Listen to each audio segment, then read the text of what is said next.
സൂപ്പിൽ ഞാൻ വിഷം ചേർത്തതാ. അത് സൂര്യൻ കണ്ടെന്ന് എനിക്ക് മനസ്സിലായി. പിന്നെ ഞാൻ ആ സൂപ്പ് കൊടുത്താലും കൊടുത്തില്ലെങ്കിലും പ്രശ്നവും. അതുകൊണ്ട് വിഷം ചേർത്ത സൂപ്പ് അപ്പ തന്നെ കിച്ചൺ സിങ്കിൽ ഒഴിച്ചിട്ട് വേറെ ഉണ്ടാക്കി. ഈ സൂര്യന് വന്ന് അത് കാണാൻ തോന്നിയ നേരം. അല്ലെങ്കിൽ ഇപ്പോ അവള് പെട്ടിയിലല്ലേ? സംഭവിക്കുന്നതെല്ലാം നല്ലതിനെന്ന് പറയാറില്ലേ? ഇതും നല്ലതിനു വേണ്ടി തന്നെയാ മോളെ. ഒരു കല്ലിൽ ചുറ്റിക കൊണ്ട് 10 തവണ അടിച്ചാലാകും ചിലപ്പോ പൊട്ടുക. പക്ഷേ ഓരോ അടിക്കും അതിന്റെ പ്രാധാന്യമുണ്ട്. ഇവിടെ എവിടെ അടി ചുറ്റികയും കല്ലും? ഇവിടെ എല്ലാവരുടെയും നെഞ്ചിനുള്ളിൽ ഒരു കല്ലിരിപ്പുണ്ട് ഗൗരി. കാർത്തികയോടുള്ള ദേഷ്യം, അവിശ്വാസം, ഈർഷ്യ, എല്ലാം കൂടി ഉണ്ടായ കല്ല്. അത് പൊട്ടിച്ചു കഴിഞ്ഞാലേ ദൈവത്തിലേക്കുള്ള വഴി എളുപ്പം. അതേ ചുറ്റിക കൊണ്ട് ഞാൻ അവളുടെ തലമണ്ട അടിച്ചങ്ങ് പൊളിക്കും.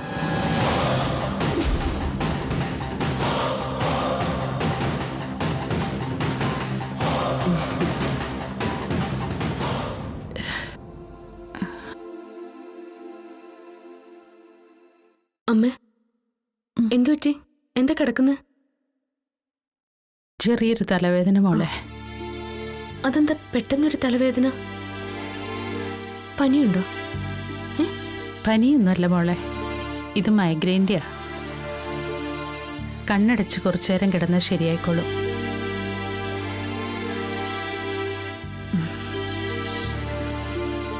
അമ്മേ, എനിക്കൊരാഗ്രഹമുണ്ട്. എന്താ? സൂര്യേട്ടനെ ഒളിച്ച് ഞാൻ നടന്ന സമയത്തെ എനിക്ക് രണ്ടാമതൊരമ്മ കിട്ടിയെന്ന് പറഞ്ഞില്ലേ, വിജയലക്ഷ്മി ചേച്ചി? ആ ചേച്ചിയെ പിന്നീടൊന്നും കാണാൻ പറ്റിയില്ല, ഒന്നും കൊടുക്കാനും പറ്റിയില്ല. എനിക്ക് ആ ചേച്ചി ഒന്ന് കാണാൻ പോണമെന്നുണ്ട്. ഇന്നോ? പെട്ടെന്ന് കാണണമെന്ന് തോന്നിയമ്മ. ഞാൻ ഇന്നലെ രാത്രി ആ ചേച്ചിയെ സ്വപ്നവും കണ്ടു.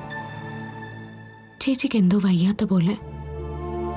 വാവിന്റെ സമയമല്ലേ, കണ്ടത് സത്യം തന്നെയായിരിക്കും. ഒരസുഖം വന്നാ ആ ചേച്ചിയെ നോക്കാനും പറയാനൊന്നും ആരുമില്ലമ്മ. ഇന്നിപ്പോൾ ആരാ മോളുടെ കൂടെ വരിക? വെയിൽ കൊണ്ടാലും യാത്ര ചെയ്താലും മൈഗ്രെയിൻ കൂടും. എനിക്കൊന്ന് കാണണമെന്നുണ്ട് നിന്റെ വിജയലക്ഷ്മി ചേച്ചി. ഇവിടെ വന്ന് നിൽക്കുന്നുണ്ടെങ്കിൽ കുറച്ച് ദിവസം ഇവിടെ കൊണ്ട് താമസിപ്പിക്കുകയും ചെയ്യണം. ചേച്ചി അങ്ങനെയൊന്നും വന്ന് നിൽക്കില്ലമ്മ, വലിയ അഭിമാനിയാ. എങ്കിൽ നമുക്ക് അങ്ങോട്ട് പോയി കാണാം പിന്നെ ഒരു ദിവസം. അമ്മേ, എനിക്ക് പുറത്തൊന്ന് പോണമെന്നുണ്ടായിരുന്നു. അത്യാവശ്യം ചില സാധനങ്ങൾ പർച്ചേസ് ചെയ്യാനുണ്ടായിരുന്നു. കാർത്തികേ, എന്നാ ഞാനും കൂടി നിന്റെ കൂടെ പുറത്ത് വരട്ടെ? എനിക്ക് ഒരു സ്ഥലം വരെ പോണമെന്നുണ്ടായിരുന്നു. അമ്മയ്ക്ക് വയ്യാത്തോണ്ട് കൂടെ വരാൻ ആരുമില്ല. ഇന്ന് വേണ്ട മോളെ, 2 ദിവസം കഴിയട്ടെ. സാരമില്ലമ്മ, എനിക്ക് മനസ്സിന് എന്തോ ഒരു വിഷമം പോലെ. ഞാൻ പോയിട്ടെ സൂര്യേട്ടൻ വരുന്നതിന് മുമ്പ് പെട്ടെന്ന് ഇങ്ങ് വരാം. അതിനെന്താ ദേവു, ഞാൻ കൊണ്ടുപോവാലോ. ഞാനെന്നാ റെഡിയായിട്ട് വരാം. ശരി. അമ്മ റെസ്റ്റ് എടുത്തോ.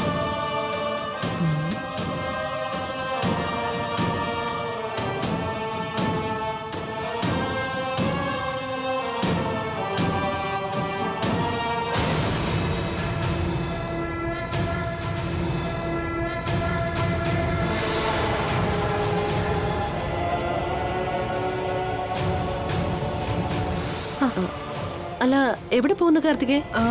ഞങ്ങള് പുറത്തൊന്ന് പോയിട്ട് വരാം ഗൗരി. വാ.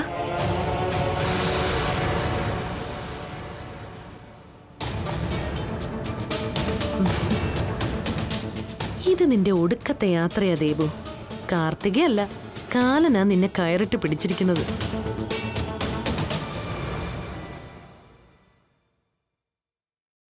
മോള് സ്വപ്നത്തെ കണ്ടത് ശരിയാ. എനിക്ക് വയ്യാതിരിക്കുകയായിരുന്നു. ഹോ, എപ്പോഴും അങ്ങനെ ഹോസ്പിറ്റലിലേക്ക് പോകുന്നത്. പിന്നെ ഇവിടെ തന്നെ ഞാൻ കിടന്ന്. ഫോൺ എടുത്ത് എന്നെ ഒന്ന് വിളിക്കാൻ പാടില്ലായിരുന്നു. ഞാൻ അപ്പം തന്നെ ഓടി വരില്ലേ? മോളെ ശല്യപ്പെടുത്തണ്ടെന്ന് കരുതി. മോളും സൂര്യനും സന്തോഷമായിട്ട് ജീവിക്കുന്നതിനിടയ്ക്ക് ഞാനെന്തിനാ? ഈ സന്തോഷമൊക്കെ ഉണ്ടായത് എൻ്റെ ചേച്ചി കാരണം. ഞങ്ങളെ ഒന്നിപ്പിക്കാൻ ചേച്ചി മുൻകൈ എടുത്തില്ലായിരുന്നെങ്കിൽ ഏതെങ്കിലും തെരുവിൽ അവസാനിക്കേണ്ട ജീവിതമായിരുന്നു എൻ്റേത്. അങ്ങനെയൊന്നുമില്ല മോളെ. നല്ല മനുഷ്യരെ ദൈവം അങ്ങനെ അങ്ങ് കൈവിടില്ല. അവരുടെ ജീവിതത്തിൽ എന്തെങ്കിലും പ്രശ്നം ഉണ്ടാവുമ്പോൾ അത് പരിഹരിക്കാൻ ദൈവമായിട്ടൊരാളെ അയക്കും. ഞാനല്ലെങ്കിൽ വേറൊരാള്, അത്രേ ഉള്ളൂ. അല്ല, മോളുടെ കൂടെ വന്നത് ആ പെൺകുട്ടി തന്നെയാണോ? മോളുടെ താലി അറുത്ത് സൂര്യനെ സ്വന്തമാക്കിയ കാർത്തിക? അതെ ചേച്ചി. എനിക്കങ്ങോട്ട് വിശ്വസിക്കാൻ പറ്റുന്നില്ല മോളെ അവളുടെ ഈ മാറ്റം. മോള് പറഞ്ഞത് വെച്ച് അവളെ പോലൊരു പെൺകുട്ടി ഇങ്ങനെ അങ്ങോട്ട് ഒതുങ്ങത്തില്ല, അതും ഇത്രയും പെട്ടെന്ന്. അവളുടെ ആ മാറ്റം എനിക്കും ആദ്യം അങ്ങോട്ട് വിശ്വസിക്കാൻ പറ്റിയില്ല ചേച്ചി.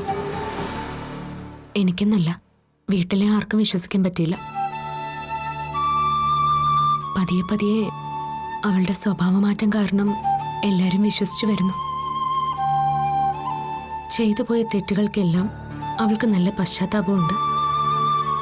പശ്ചാത്തപിക്കുന്നവരോട് ക്ഷമിക്കുമ്പോഴല്ലേ നമ്മൾ മനുഷ്യരാവുന്നത്. ശരിയായിരിക്കും. പക്ഷേ മോളെ, ഞാൻ ഈ പെൺകുട്ടിയെ നേരത്തെ കണ്ടിട്ടുണ്ട്, സൂര്യന്റെ കൂടെ തന്നെ. അന്ന് മോൾ എൻ്റെ കൂടെ താമസിക്കുക. അതെപ്പോഴാ ചേച്ചി?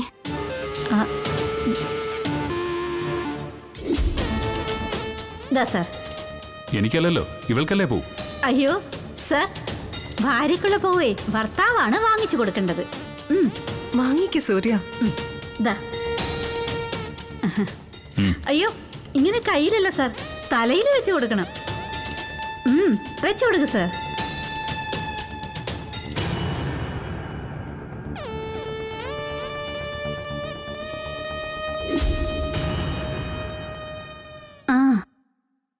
ആ സമയത്ത് അവളുടെ മുഖം ഞാൻ കണ്ടതാ.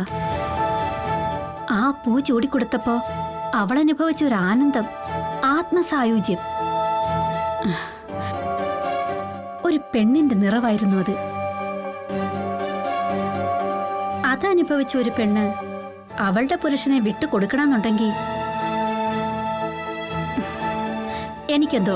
എനിക്കൊന്നും മനസ്സിലാവുന്നില്ല മോളെ. ചേച്ചിക്ക് എന്നോടുള്ള സ്നേഹ കൂടുതൽ കൊണ്ട് അങ്ങനെയൊക്കെ തോന്നുന്നതായിരിക്കും. എന്തോ. ദേവു, ചേച്ചിയുടെ വീടും പരിസരമൊക്കെ എനിക്കിഷ്ടമായി. ചേച്ചിയെ എനിക്കിഷ്ടമായി. നീയാണല്ലേടി ദേവുവിനെയും സൂര്യനെയും തമ്മിൽ ഒന്നിപ്പിച്ചത്. വെച്ചിട്ടുണ്ട് നിനക്ക് ഞാൻ. ചേച്ചി, ഞങ്ങൾ ഇറങ്ങിക്കോട്ടെ. പോവാം. മരുന്നും ഭക്ഷണമൊക്കെ കൃത്യസമയത്ത് കഴിക്കണേ ചേച്ചി. ഇറങ്ങട്ടെ. ഞാൻ ഇടയ്ക്ക് വരാം. ആരോഗ്യം ശ്രദ്ധിക്കണേ.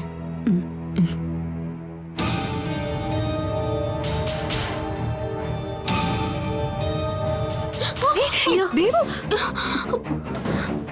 സൂക്ഷിക്കണ്ടേ ദേവു? പ്രഗ്നന്റ് ആണെന്നൊരു ഓർമ്മ വേണ്ടേ? ഞാൻ ശ്രദ്ധിച്ചില്ല. അവള് നിന്റെ കണ്ണിൽ പൊടിയിട്ടിരിക്കുക ദേവു. വലിയൊരു അപകടത്തിലേക്കാ അവള് നിന്നെ കൊണ്ടുപോകുന്നത്.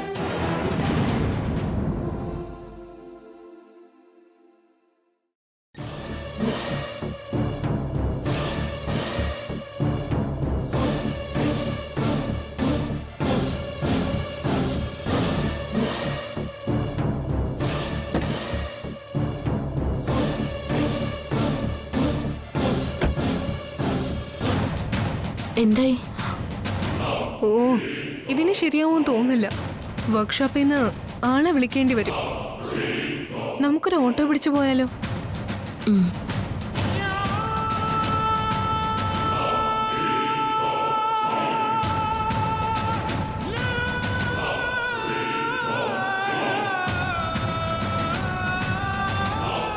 ഒരു ഓട്ടം പോണം. പോലോ, കേറിക്കോ. കേറിക്കും.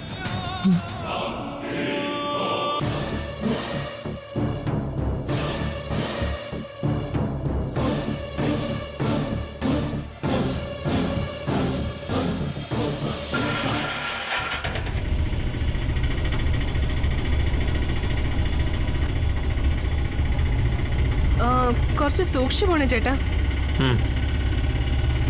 ഈ കുട്ടി പ്രഗ്നന്റാ. ആ,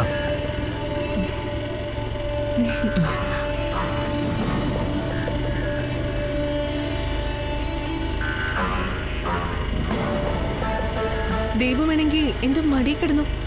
കുഴപ്പമില്ല, ക്ഷീണം ഉണ്ടാവും, നല്ല ദൂരം ഉള്ളതല്ലേ. കുഴപ്പമില്ല കാർത്തികേ. എനിക്കെന്ത് ബുദ്ധിമുട്ട്? നീ കിടക്ക് ദേവു. ഞാനിവിടെ ചാരി ഇരുന്നോളാം.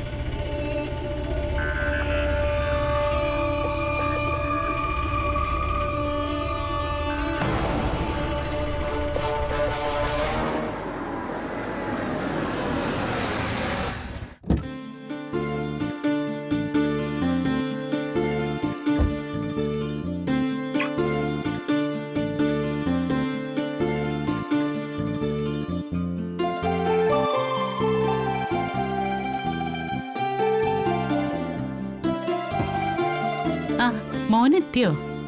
അമ്മേ, ദേവു എവിടെ? അവള് പുറത്തേക്കൊന്ന് പോയതാ മോനെ. പുറത്തേക്കോ? എവിടെ അമ്മേ? വിജയലക്ഷ്മി ചേച്ചി കാണണമെന്ന് പറഞ്ഞു. മോൻ വരുന്നതിന് മുമ്പ് എത്താന്ന് പറഞ്ഞാ പോയെ. എന്നിട്ട് അമ്മ അവളെ ഒറ്റയ്ക്ക് വിട്ടോ ഈ അവസ്ഥയില്? ഒറ്റയ്ക്കല്ല, കാർത്തികയുണ്ട് അവളുടെ ഒപ്പം.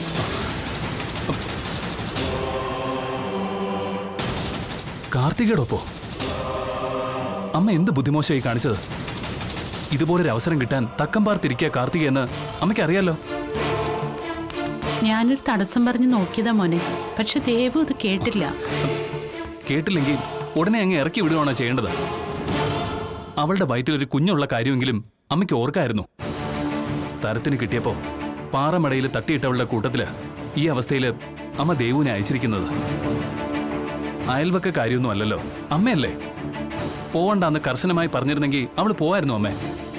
അത് അത്രയ്ക്ക് സ്നേഹത്തിലാ കാർത്തികയുടെ നിപ്പും നടപ്പൊക്കെ ഇപ്പോ. കാർത്തികയുടെ ഒപ്പം പോകാന്ന് ദേവു അവളുടെ മുന്നിൽ വെച്ച് പറയുമ്പോ ഞാൻ എത്രയെന്ന് വെച്ച് തടസ്സം പറയുന്നേ? തടസ്സം പറയണ്ട. പക്ഷെ ഇനി ദേവു തിരിച്ചെത്തുന്നത് വരെ ബാക്കിയുള്ളവരുടെ നെഞ്ചിൽ തീയാ.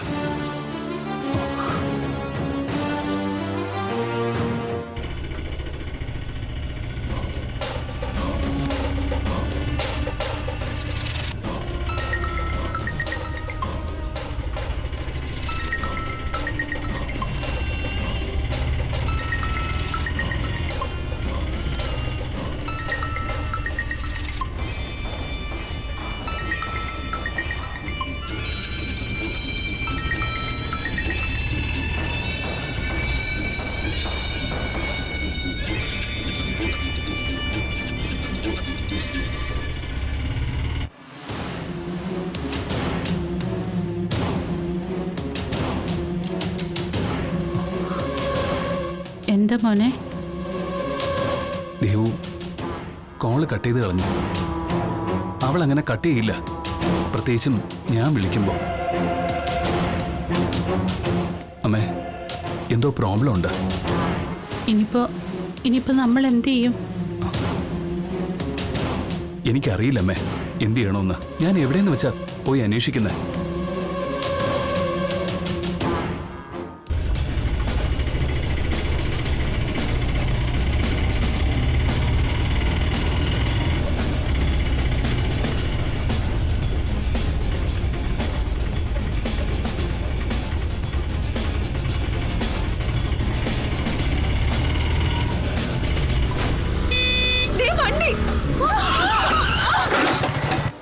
നടക്കടി. സത്യം പറഞ്ഞോ നീ, അല്ലെങ്കിൽ ഇന്ന് നിന്റെ അവസാനമാ. എന്റെ ദേവുന് അവളെ എവിടേക്കാ കൊണ്ടുപോയത്? ആ പൂക്കാരിയുടെ വീട്ടിലേക്ക് അമ്മ പറഞ്ഞില്ലേ? അമ്മ പറഞ്ഞു. വിജയലക്ഷ്മി ചേച്ചിയെ ഞാൻ വിളിക്കുകയും ചെയ്തു. അവരവിടെ നിന്ന് ഇറങ്ങിയിട്ട് 1.5 മണിക്കൂറായി. അവിടെ നിന്ന് കാർത്തിക് അവളെ എങ്ങോട്ട് കൊണ്ടുപോയിന്ന് എനിക്കറിയണം. എനിക്കറിയില്ല, സത്യമായിട്ടും എനിക്കറിയില്ല. നീ അറിയാതെ കാർത്തിക ഒന്നും ചെയ്യില്ല. സത്യം പറയുന്നതാ നിനക്ക് നല്ലത്. അല്ലെങ്കിൽ പഴയ സൂര്യനാരായണനെ കാണേണ്ടി വരും നിനക്ക്. മോനെ മോനെ വിട്, വേണ്ട സൂര്യ. ചുമ്മാ ഇരിക്ക. കാര്യം കാണാൻ വേണ്ടി എന്ത് വേഷവും കിട്ടുന്നവളാ ഇവള്. അവളുടെ ഒരു കൊള്ള കരച്ചില്.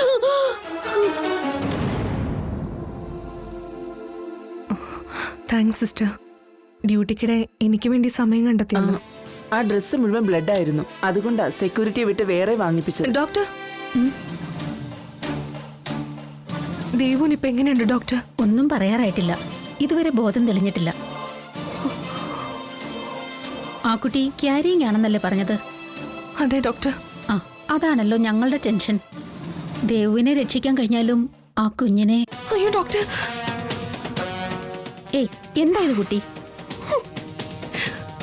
ആ കുഞ്ഞിനെ എങ്ങനെയെങ്കിലും രക്ഷിക്കണം ഡോക്ടർ. പകരം ഞാൻ എന്റെ ജീവൻ തരാം. പണം എത്ര വേണമെങ്കിലും ചെലവാക്കാം. അതല്ല, വേറെ എവിടേക്കെങ്കിലും കൊണ്ടുപോകണമെങ്കിൽ അതും. കുട്ടിയുടെ സെന്റിമെന്റ്സ് എനിക്ക് മനസ്സിലാവും. ഇതിൽ കൂടുതലൊന്നും ചെയ്യാനില്ല. ഈ സമയത്ത് വേറെ എവിടേക്കെങ്കിലും ഷിഫ്റ്റ് ചെയ്യുന്നത് റിസ്ക് ആണ്. ഡോക്ടർ, സൂര്യന്റെയും ദേവുവിന്റെയും സ്വപ്നമായിരുന്നു ആ കുഞ്ഞ്. ഏറെക്കാലം കാത്തിരുന്ന് കിട്ടിയ. Cool down. ഞങ്ങൾ ചെയ്യാവുന്നതെല്ലാം ചെയ്യുന്നുണ്ട്. ബാക്കി ദൈവത്തിന് വിടുക. എന്ത് സംഭവിച്ചാലും ഉൾക്കൊള്ളാൻ തയ്യാറായിരിക്കണം മനസ്സ്. ഒന്നും സംഭവിച്ചില്ലല്ലോ കുട്ടി, സമാധാനമായിരിക്കൂ. ഞാൻ അല്പനേരം ഒന്ന് ഒറ്റയ്ക്കിരുന്നോട്ടെ സിസ്റ്റർ. ഓക്കെ, റെസ്റ്റ് എടുത്തോളൂ.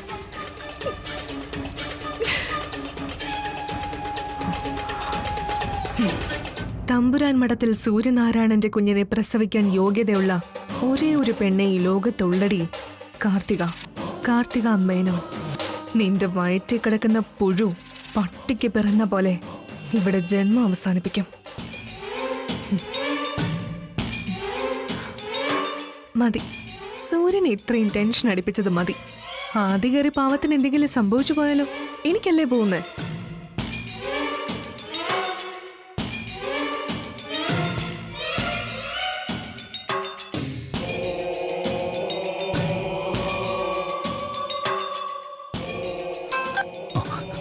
ദേവു, എന്താ ദേവു ഫോൺ എടുക്കാത്തെ? എത്ര പ്രാവശ്യമായിട്ട് ഞാൻ വിളിക്കുന്നു. ദേവു? ദേവു അല്ല സൂര്യ, ഞാൻ കാർത്തികയാ. കാർത്തികയോ? എന്റെ ദേവു എവിടെ? ഞങ്ങളിപ്പോ ഹോസ്പിറ്റലിലാ സൂര്യ. ഹോസ്പിറ്റലിലോ? എന്താ പറ്റിയത് എന്റെ ദേവുന്? വരുന്ന വഴി കാറ് കേടായി സൂര്യ. പകരം ഒരു ഓട്ടോ പിടിച്ചു. അത് ആക്സിഡന്റ് ആയി. ആക്സിഡന്റോ? എന്റെ ദേവി. എന്നിട്ട് എന്താ പറ്റിയത് എന്റെ ദേവുന്? ഒന്ന് പറയൂ. ഇവിടെ ഒബ്സർവേഷനിലാ സൂര്യ. ഡോക്ടർമാരൊന്നും പറയുന്നില്ല. ഇവിടെ വേറെ ആരുമില്ല സഹായത്തിന്. പെട്ടെന്ന് ഇങ്ങോട്ട് വാ സൂര്യ. എന്റെ കൈയും കാലും വിറച്ചിട്ട് പാടില്ല. എവിടെയാ? ഏത് ഹോസ്പിറ്റലില്? ഇവിടെ ഹൈവേയിലുള്ള SR ഹോസ്പിറ്റൽ. മോനെ, ഇതൊക്കെ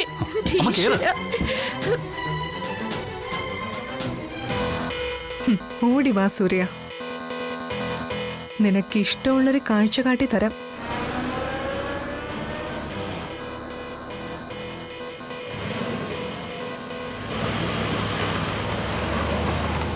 നിന്റെ ദേവുവിനൊന്നും സംഭവിക്കില്ല സൂര്യ. പക്ഷേ അവളുടെ ഗർഭം അത് കലങ്ങും. നഞ്ച് കലക്കിയതുപോലെ കലങ്ങും.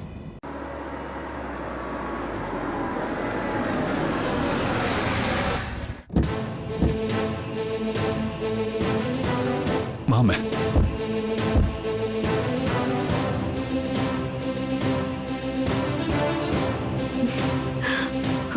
സന്തോഷം കൊണ്ട് എനിക്ക് എന്താ ചെയ്യാ? ആരോടാ ഒന്ന് പറയാ?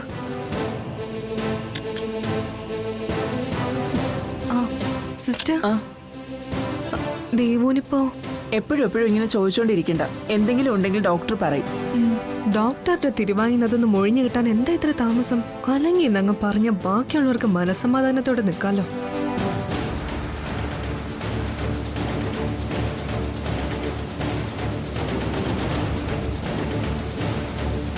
ആ വന്നല്ലോ.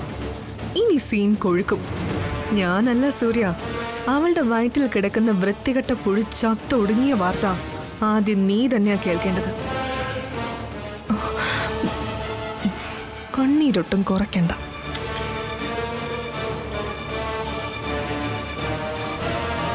മോളെ,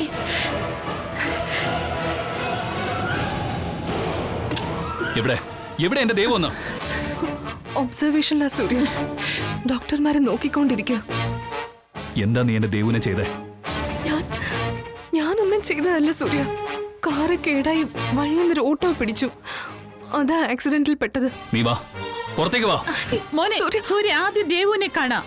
അമ്മേ, ആവശ്യമില്ലാത്ത കാര്യത്തിൽ ഇടപെടണ്ട. നിന്നോട് ഇങ്ങോട്ട് വരാനാ പറഞ്ഞത്. എന്താ സൂര്യ, എന്തായി കാണിക്കുന്നേ? ഇങ്ങ് വാടി, ഞാൻ കാട്ടിത്തരാം. സൂര്യ